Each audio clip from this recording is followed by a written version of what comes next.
छात्र कांग्रेस राज्य सभापति गोटे 19 वर्षर छात्री को बलात्कार करवा एवं बलात्कार करवा घटना रे पुलिस ताको गिरफ्त करवा ए घटना कांग्रेस पार्टी जो बलात्कार इतिहास रही से इतिहास को सामने आसी सी नईना साहन केस हो सी अंजना मिश्र केस हो सी छबिरानी कांड हो ये सबू कांड रे कांग्रेस दल जे गोटे बलात्कारी दल ए घटना प्रमाणित एवं ये बलात्कारी दल ए बलात्कारी दलर नुआ पीढ़ी बलात्कारी कला कौशल को आगू को बढ़ाई चलती उदित प्रधान तार गोटे उदाहरण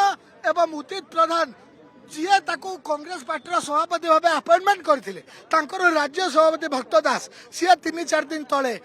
एफएम ऑटोनोमस कॉलेज इश्यू रे से जितेबाला 4 घंटा भितर माननीय मुख्यमंत्री को निर्देश रे पुलिस मुख्य अभियुक्त को गिरफ्त करथिला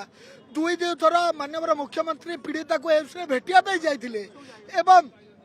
जी इंटरिम रिपोर्ट रे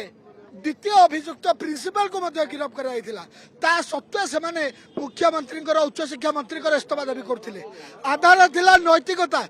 भक्त दास आज नैतिकता दृष्टि निजे राज्य सभापति थिला बेले तांको छात्र सभापति गोटे 19 वर्षर छात्री सहित बलात्कार करिछि इस्तीफा देबे ना नहीं क्लियर करंतु।